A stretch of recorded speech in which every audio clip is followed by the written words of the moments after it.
Oke, tadi kita sempat coffee break dulu. Sekarang kita ada kopi dari sini yang lagi-lagi terima kasih kami sampaikan buat Cafe Rumi Jakarta yang sudah memberikan fasilitas dan juga kopi yang pastinya. Biar nanti obrolan kita makin hangat ke depannya. Oke. Tapi tadi melanjutkan yang di part sebelumnya. Tadi kan ini Kang Toi sama Kang Rijal berdua ngobrol pakai bahasa Turki ya. Iya. Kira-kira itu tadi artinya apa sih? Itu bukan bahasa Turki padahal. Bahasa Sunda. Oh enggak. Enggak. Iya. Bahasa Turki. Oke. Jadi kita ngobrol itu saling nyapa aja gimana. Merhaba, hai gitu kan. Hai, apa kabar? Nah, itu kalau di Turki itu menanyakan kabar itu paling penting gitu. Kalau misalkan nggak nanya, gimana kabar? Nah, itu nanti dianggapnya sombong atau nggak punya akhlak. Nah, makanya di situ lazim gimana kabar? Kemudian dia nanya balik, alhamdulillah baik. Kemudian lagi ngapain sekarang? Lagi ngobrol-ngobrol, oh gitu, sama siapa? Itu sama dia kan, orang yang baik gitu. Itu doang udah selesai. Nah itu bahasa Turki. Jadi kalau mau pengen tahu lebih tentang bahasa Turki, hubungi kami aja gitu nanti. Oh iya, dengar-dengar ada faktor menarik juga ya. Yes. Akademik Institute sendiri ini juga memberikan layanan pelatihan bahasa Turki ya. Betul, kursus bahasa Turki. Kursus bahasa tepatnya. Turki. Ya bisa online, bisa pun offline. Kalau misalkan offline, alamat kita ada di Ciputat, Tangerang Selatan. Kalau misalkan online bisa kapanpun nanti kita jadwalkan seperti itu. Gitu. Alhamdulillah sekarang juga ada masih berjalan private kursus bahasa Turki secara online seperti itu. Gitu. Nah mungkin buat penonton-penonton yang penasaran dari tadi, boleh dikasih tahu satu atau dua bahasa Turki lah, bisa dikasih tahu. Nah, Contoh kayak tadi, hai apa tadi? hai merhaba. Merhaba. Nah, merhaba itu hai. Hai. Nah, Naselsen baru apa kabar kamu? Naselsen. Naselsen. Iya, Naselsen apa kabar kamu? Nah, terus apa lagi Jal? Biasanya dia kalau misalkan ngisi-ngisi di sekolah itu ada momen mengajarkan bahasa Turki. Nah, inilah yang Bahasa Turki itu unik. Bisa dikatakan apa ya? Bahasa yang jujur. Ya, kenapa saya bilang bahasa yang jujur? Karena bahasa Turki ini apa yang ditulis itu yang dibaca gitu. Jadi kalau bahasa Inggris kan misalnya kita nulisnya one, bacanya Wan. bohong kan? Bohong. Kalau bahasa Turki ya, kalau misalnya kita tulis one, ya one bacanya gitu. Gitu. Jadi kita nggak perlu bingung, nggak perlu apa sih, nggak perlu menduga-duga gitu. Ini bacanya gimana, nih baca gimana, ya gitu. Kalau kita tahu alfabetnya ya udah, kita tinggal menyesuaikan saja seperti itu. Iya. Nah, kata-kata yang sering dipakai aja, aku mencintai kamu. Betul. Ini buat penonton yang bucin. Bucin. Mungkin bisa bahasa Turkinya Apa aja? aku Aku mencintai kamu ya, kasih tahu dia. Bahasa Turkinya aku mencintaimu itu seni seviyorum.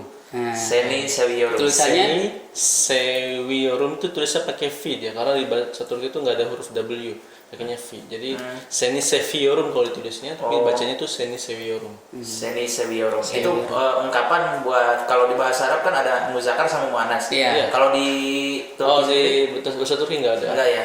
Sama ya kayak gitu. sama semua ya. Kamu ya udah kamu satu aja. Nggak ada anta anti nggak ada. Oke. Diingatin lagi, seni seviyorum. Ya, saya silakan nanti penonton bisa nembak saya dengan bahasa Turki ya dengan seni Belajar jadi ada beberapa konten creator sekarang yang mainannya Betul. sama orang-orang Turki. Siapa itu? Iya, ada Iya. nanti. Oke. Tapi ada nggak salah satu fakta menarik seputar bahasa Turki itu kalau semisal di Jawa sendiri ya, kalau di Jawa atau mungkin di Sunda sendiri itu beda kampung beda bahasa lagi. Contoh ada lah di satu kampung ini bahasa Sunda, tapi pindah ke kampung sebelah kok bahasa Sundanya ada yang bedanya lagi gitu. Mungkin kalau di Turki ada nggak? Ada seperti itu. Ada. Jadi itu lehçe disebutnya. Jadi bahasa Turki yang paling formal itu mereka menyebutnya Istanbul Türkçesi. Jadi bahasa Turkinya orang-orang Istanbul itu bisa dikatakan bahasa Turki yang paling mendekati benar atau sesuai kaidah. Seperti misalnya ne yapıyorsun di Istanbul, ya ne yapıyorsun gitu. Tulisannya sama, dan yang diajarkan ke orang-orang asing pun sama, ne yapıyorsun. Itu yang secara formalnya seperti itu. Sementara kalau kita geser ke wilayah-wilayah Turki yang lain, itu saya pernah dulu ke daerah mana, daerah Safranbolu misalnya, itu beda lagi. Misalnya Neapiosun, itu di daerah-daerah lain tuh ada yang bilang Neapion. Napion. Artinya apa itu? Sama. Artinya itu Sama. Neapiosun apa yang kamu lakukan? Ya. Oh. Neapiosun itu apa yang kamu lakukan? Itu Sedang apa bahasanya gitu? Neapion, ada yang bilang Napangsen. Nah, Kayak gitu. itu kan jauh banget. Bahasa gaul, bahasa gitu ya, ada yang melakukan seperti itu. Tapi terkadang juga dipakai juga di Istanbul. Cuma kalau misalkan untuk di dunia kampus dan sebagainya itu ya yang paling uygun atau yang paling baik ya di bahasa Turki Istanbul. Gitu. Jadi hampir sama. Cuma nggak seperti di Indonesia ya. Ada berapa bahasa di Indonesia? Sangat banyak sekali ya. Banyak. Ratusan. Nah, kalau di Turki nggak seperti itu. Hampir semua pakai orang ngomong bahasa Turki di seluruh Turki pada ngerti gitu. Kalau kita lari ke Jawa, lari ke Sulawesi, kita ngomong Indonesia, ada yang nggak ngerti bahasa Indonesia, ya kan? Dia ngerti tapi jawabnya nggak bisa. Nah, kalau di sana semua bisa jawab semua. Itu sih kalau di bahasa Turki itu. Jadi jangan takut ketika keliling dia bisa ngomong bahasa Turki doang, nggak ada yang bisa jawab. Jangan takut, pasti bisa jawab semua. Gitu. Oke, sebagai orang yang sebagai orang yang pernah tinggal di Turki selama beberapa tahun, pastinya sedikit ataupun banyak pasti mengenal ada karakteristik tertentu dari orang Turki gitu. Contoh kalau semisal orang Indonesia mungkin orangnya ramah senyum, kan? Kalau kita pindah ke mana? Ke Amerika mungkin orangnya rada cuek biasa. Kalau di Amerika sendiri emang karakternya seperti itu. Kalau mungkin di Turki sendiri ini karakter warganya kayak gimana sih? Iya. Secara umum sih kalau misalkan orang Turki itu banyak kan orang-orang Muslim ya di Turki itu Islam semua ya. Cuma ya ada aja Islamnya KTP ada semua. Cuma kalau misalkan orang Turki itu sikap orang Turki terhadap ya Banji atau orang asing itu sangat menghormati. Itulah yang dimiliki oleh orang Turki gitu, sangat menghormati gitu. Ya meski ada beberapa lah hal ya orang-orang yang cuek dan sebagainya. Cuma secara keseluruhan, nah itu paling menghormati. Apalagi dengan orang Indonesia. Nah itu makanya kalau kita kesana jangan khawatir nih. Pasti orang Turki itu bisa ngelihat, dari Indonesia banyak. Kalau apalagi di Istanbul ya. Kalau kita larinya ke kampung-kampung kayak Sakarya, Manisa itu orang pada aneh, bule ya. Sama kayak di Indonesia aja gitu. Sama kayak di Indonesia. Iya, Indonesia ada bule. Kalau orang Jakarta ada bule biasa aja. Tapi ketika bule datang ke Cirebon, ke Tegal, ya kan, ya mungkin dia langsung orang bule salaman foto kan. Nah, sama mereka juga beberapa kita waktu pas datang ke kampung-kampung itu banyak yang minta foto. Jadi artis dadakan. Nah, betul. Ya itu secara umum seperti itu. Budayanya mereka hampir sama di Indonesia gitu, budaya terkait keislaman dan lain sebagainya. Karakternya juga welcome dia dengan orang Indonesia, jadi jangan khawatir. Siswa-siswa atau orang yang pengen kesana itu pasti dinyamankan lah. Nah, seperti itu. Okay. Sebagai orang yang pernah ke Turki ya, Kang Toi sama Kang Rijal gitu, yang namanya orang perantauan itu pasti pernah yang ngalamin yang namanya homesick.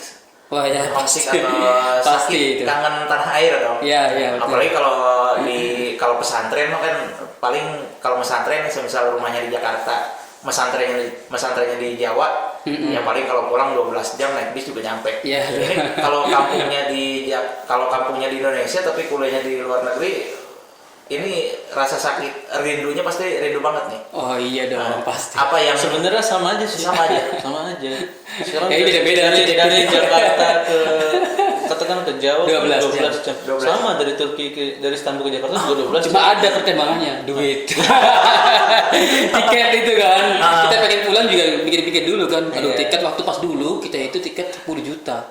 10 juta. Iya. Nah, sekarang mungkin murah ya, ada 5 juta karena pandemi dan sebagainya. Nah, teman-teman kalau pengen ke Turki sekarang tuh lagi murah nih, silakan. Karena lagi murah karena pandemi dan buka, silakan karena murah. Nah itu kita pikir-pikir juga, walaupun sama perjalanannya 12 jam, kita mikir, aduh duit nggak ada. Itu sih seperti itu. Gitu. Ya kangen pasti ada gitu. Kangen pasti ada. Pasti kangen pasti ada, apalagi sama si dia. Asik. Apalagi sama si dia. Enggak lah, sama orang tua pasti kan. Sama orang tua itu kita kangen ya. Mengobatinya sekarang alhamdulillah udah gampang.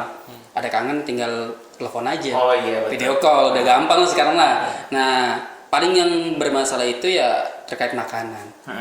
Kalau untuk kangen-kangen sih Oh kita iya, kasih dari itu. makanan ya. Kang Toi sama Kang Rizal sendiri, makanan di Turki itu kayak gimana sih? Kalau di Indonesia sendiri kan mungkin rempah-rempahnya Iya, atau betul. dari segi rasa itu sangat kaya. Tapi kalau di Turki sendiri, apakah sama kayak kebanyakan makanan Eropa yang kebanyakan mungkin masakan Eropa kalau kita pernah nyoba di hotel-hotel itu biasanya rasanya hambar. Hambar Ya. bener-bener sekali. Kalau di Orang Turki tuh Garam dia doang. suka makan tuh rasa makanannya, jadi bukan rempah-rempahnya. Kalau kita makan daging ya rasa daging. Jadi mereka nggak terlalu banyak nyampurin rempah-rempah. Bahkan kalau disajikan pun itu biasanya ada garam, terus cabai bubuk dan sebagainya, itu kita nuangin sendiri sesuai selera. Jadi mereka hanya masak ya rasa aslinya gitu. Masak ayam ya rasa ayam gitu. Terus apa namanya, ikan misalnya ya ikan gitu. Jadi benar-benar rasa aslinya itu mereka sangat menjaga. Jangan sampai hilang rasa. Makanya ketika mereka apa namanya nyobain masakan kita yang penuh dengan bumbu kayak gitu kan, ya ini mah bukan makan ikan, ini bukan makan ayam, makan bumbu, ini makan tadi gitu. Gitu, jadi ya itu sih khususnya masalah makanan. Jadi makan seperti itu. Yang paling ini juga kesulitan kita juga tuh paling sulit kalau sarapan. sarapan kenapa tuh Nggak sarapan? ada nasi. Nah, ini nih. Gimana coba? Bagaimana rasanya sarapan gak ada nasi? Jangan nggak sarapan ya? Nggak ada nasi. Sarapan nggak ada nasi, sama ini pas Ramadan sahur pun Sahur. nggak pakai nasi. Sahur tanpa nasi. Sahur seperti- tanpa nasi itu sulit banget. Pakainya apa tuh berarti? Roti. Roti. Iya. Kadang-kadang roti sama telur doang. Iya. Mereka cukup, bagi kita masalah. Maka dari itu ketika buka, nah ini ketika buka itu ada trik. Kan mereka misalkan kita kan tinggal di asrama bareng-bareng nih, disediakan. Nah, kalau itu disediakan pasti kan ada nasi lebih. Nasi lebih itu kita umpetin, taruh di taruh di kulkas biar nggak basi, baru diangetin lagi pas subuh itu. Akhirnya kita makan nasi. Jadi ketika sahur itu tetap makan nasi. Nah itu trik-triknya sih. Cuma ketika kalau misalkan kita ngikutin mereka ya nanti ya siap-siap aja harus udah nggak makan nasi puasanya 12 jam. lebih Nah, kalau lebih tergantung musim sih, tergantung musim. lebih dari Kalau 12 saya jam dulu musim panas dapat puasanya itu Panjang. panjang. sampai 15 jam. Sahur atau azan subuhnya itu jam 4 pagi, baru buka puasa jam 9 malam. Jam 9 ya. Jam 9 malam itu baru maghrib tuh. Betul. Iya. Sebenarnya baru azan maghrib. Baru azan maghrib. Dan itu Dan kita udah lahan. gitu habis buka sejam kemudian isya, tarawih selesai jam 12, sahur lagi, jam 4 azan lagi. Jadi perjuangan kalau kita puasa di Turki. Perjuangannya. Perjuangan Yang lebih perjuangan lagi nggak ada nasi. nggak ada nasi ketika sahur. Itu sih. Iya, iya. Makanya ngumpetin. Selain itu ada beberapa fakta menarik nggak sih seputar Turki yang kalau dari sisi kacamata sejarawan atau kacamata mahasiswa yang mempelajari sejarah,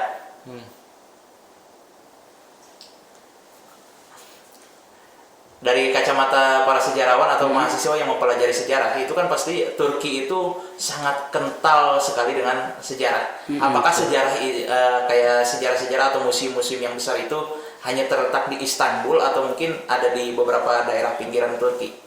Oke.